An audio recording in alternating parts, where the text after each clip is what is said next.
ہم میں سے بہت سے لوگ آیت الکرسی پڑھتے تو ہیں لیکن بغیر سمجھے، بغیر جانے کہ یہ آیت بتاتی کیا ہے تو یہ ایک آیت، لیکن اس کی فضیلت کے بارے میں بہت سی احادیث وارد ہوئی ہیں۔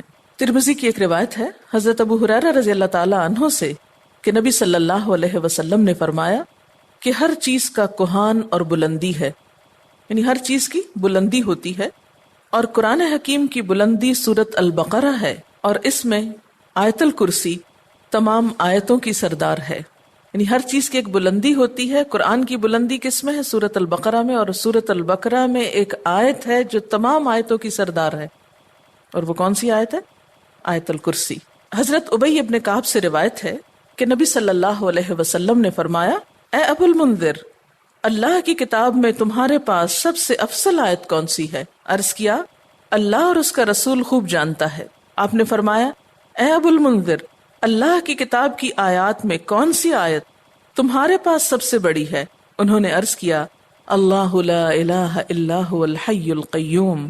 تو آپ صلی اللہ علیہ وسلم نے میرے سینے پر ہاتھ مارا اور فرمایا، ابو المنذر، تمہیں تمہارا علم مبارک ہو، یعنی واقعی یہ آیت سب سے بڑی آیت ہے۔ اس کے بارے میں آتا ہے، جو شخص ہر فرض نماز کے بعد آیت الکرسی پڑھ لے، اسے جنت میں جانے سے کوئی چیز نہیں روکے گی سوائے موت کے۔ اسے ابن مردویہ نے روایت کیا ہے۔ اللہ تعالیٰ نے حضرت موسیٰ بن عمران کی طرف وحی کی کہ ہر فرض نماز کے بعد آیت الکرسی پڑھ لیا کرو۔ جو شخص یہ کرے گا، میں اسے شکر گزار دل، ذکر کرنے والی زبان دوں گا۔ اس پر ہمیشگی صرف نبیوں سے ہوتی ہے، یا صدیقوں سے، یا اس بندے سے جس کا دل میں نے ایمان کے لیے آزما لیا ہو، یا اسے اپنی راہ میں شہید کرنا چاہتا ہوں۔ یعنی اس آیت کی پابندی ہر فرض نماز کے بعد اللہ کے خاص بندوں سے ہی ہوتی ہے۔ بس اپنے آپ کو چیک کر لیں کہ آپ ان میں شامل ہیں کہ نہیں۔ کیونکہ ہم نماز میں کچھ سوچتے رہتے ہیں، جو ہی سلام پھیرتے ہیں پھر بغیر کچھ سوچے سمجھے جو سوچ رہے ہوتے ہیں اس کو بیان کرنے لگتے ہیں، اور یہ بھول جاتے ہیں کہ یہ وقت آیت الکرسی پڑھنے کا ہے۔ لیکن جب انسان کا دل اللہ کی طرف مائل ہو جاتا ہے تو پھر نہیں بھولتا۔ نبی صلی اللہ علیہ وسلم نے یہ بھی فرمایا کہ جس گھر میں آیت الکرسی پڑھی جائے اس گھر سے شیطان نکل جاتا ہے۔ اس کے بارے میں ایک روایت ہے جو بخاری کی ہے، صحیح حدیث ہے۔ حضرت ابو ہریرہ رضی اللہ تعالی عنہ کہتے ہیں کہ آپ صلی اللہ علیہ وسلم نے مجھے صدقہ فطر کی حفاظت پر مقرر کیا۔ فطرانہ جمع ہو رہا تھا اور آپ نے اس کی حفاظت کے لیے ان کو ایک طرح سے چوکیداری دی۔ کوئی شخص آیا اور غلہ چوری کرنے لگا، میں نے اسے پکڑ لیا اور کہا، میں تجھے رسول اللہ صلی اللہ علیہ وسلم کے پاس لے جاؤں گا۔ وہ کہنے لگا، میں محتاج ہوں، عیالدار ہوں، سخت تکلیف میں ہوں۔ چنانچہ میں نے اسے چھوڑ دیا۔ جب صبح ہوئی تو آپ نے مجھ سے پوچھا، ابو ہریرہ، آج رات تمہارے قیدی نے کیا کہا تھا؟ میں نے کہا، یا رسول اللہ صلی اللہ علیہ وسلم، اس نے محتاجی اور عیالداری کا شکوہ کیا تھا۔ مجھے رحم آیا تو میں نے اسے چھوڑ دیا۔ آپ نے فرمایا، دھیان رکھنا، وہ جھوٹا ہے، وہ پھر تمہارے پاس آئے گا۔ چنانچہ اگلی رات وہ پھر آیا اور غلہ اٹھانے لگا۔ میں نے اسے پکڑ لیا اور کہا، آج تو ضرور میں تمہیں نبی صلی اللہ علیہ وسلم کے پاس لے جاؤں گا۔ وہ کہنے لگا، مجھے چھوڑ دو، میں محتاج ہوں، عیالدار ہوں، آئندہ نہیں آؤں گا۔ مجھے پھر رحم آ گیا اور میں نے اسے چھوڑ دیا۔ صبح ہوئی تو آپ صلی اللہ علیہ وسلم نے مجھ سے پوچھا، ابو ہریرہ، تمہارے قیدی نے کیا کیا؟ میں نے کہا، یا رسول اللہ صلی اللہ علیہ وسلم، اس نے سخت محتاجی اور عیالداری کا شکوہ کیا، مجھے رحم آ گیا تو میں نے اسے چھوڑ دیا۔ آپ نے فرمایا، دھیان رکھنا، وہ جھوٹا ہے، وہ پھر آئے گا۔ چنانچہ تیسری بار میں طاق میں رہا، وہ آیا اور غلہ سمیٹنے لگا۔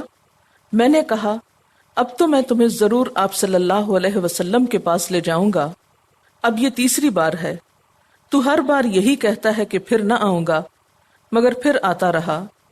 اس نے کہا، مجھے چھوڑ دو، میں تمہیں چند کلمے سکھاتا ہوں جو تمہیں فائدہ دیں گے۔ میں نے کہا، وہ کیا ہیں؟ کہنے لگا، جب تو سونے لگے تو آیت الکرسی پڑھ لیا کر، اللہ کی طرف سے ایک فرشتہ تیرا نگہبان ہوگا اور صبح تک شیطان تیرے پاس نہ آئے گا۔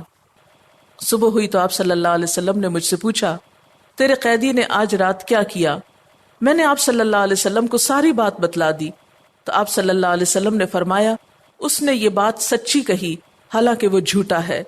پھر آپ نے مجھ سے کہا، ابو ہریرہ، جانتے ہو 3 راتوں سے کون تمہارے پاس آتا رہا ہے؟ میں نے کہا، نہیں۔ آپ صلی اللہ علیہ وسلم نے فرمایا، وہ شیطان تھا جو انسانی شکل میں آ رہا تھا۔ اچھا، آپ نے دیکھا ہوگا کہ بعض لوگ اس بات کی شکایت کرتے ہیں کہ ان کے پیسے لاکر میں سے اور تالے میں سے چوری ہو جاتے ہیں. ایک ایسی جگہ سے ان کے پیسے چرائے جاتے ہیں کہ جس کی چابی ان کے سوا کسی اور کے پاس نہیں. یہ بھی احتمال ہو سکتا ہے کہ اسی قسم کا کوئی شیطان آ کر ایسی حرکت کرتا ہو. تو اس کا حل یہی ہے کہ انسان سونے سے پہلے آیت الکرسی پڑھ کر چاروں طرف پھونک مارے تو پھر حفاظت ہو جاتی. آپ گھر سے نکلنے لگے یا ایسے اپنے لاکر کو لاک کرنے لگے تو آیت الکرسی پڑھ کر اس پر پھونک مار دے تو اللہ تعالیٰ ایک چوکیدار مقرر کر دیں گے، ایک فرشتے کو، پھر کوئی نہیں چرا سکے گا اس کو.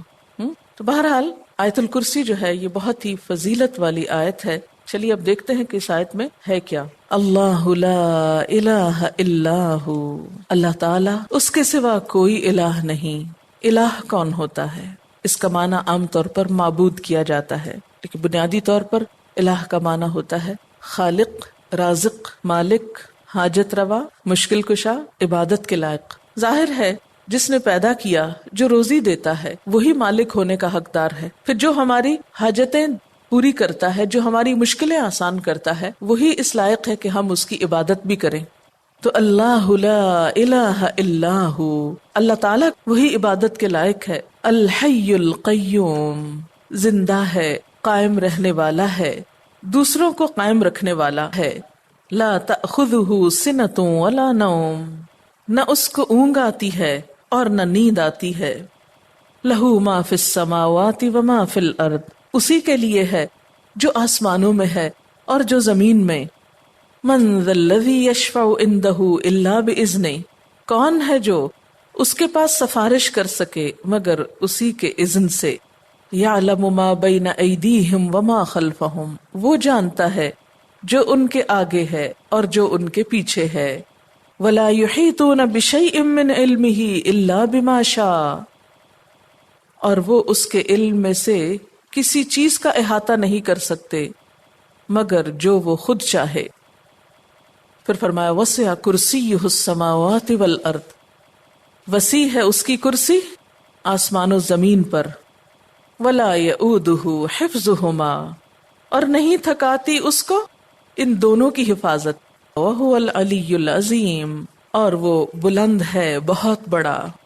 یہ ہے اللہ تعالیٰ کا تعارف. کیا؟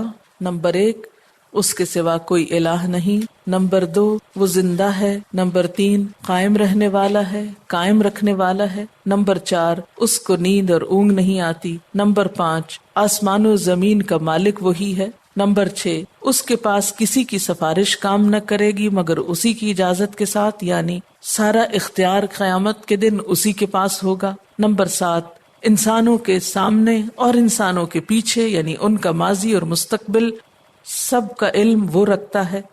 نمبر 8، اس کے علم میں سے کوئی کچھ نہیں لے سکتا مگر جتنا وہ چاہے، یعنی اللہ کے علم جیسا علم کسی اور کا نہیں. نمبر 9، اس کی حکومت، قدرت، عظمت، اقتدار یا علم آسمان و زمین پر محیط ہے، چھایا ہوا ہے. اور نمبر 10، ان دونوں کی حفاظت اس کے لیے کچھ مشکل کام نہیں.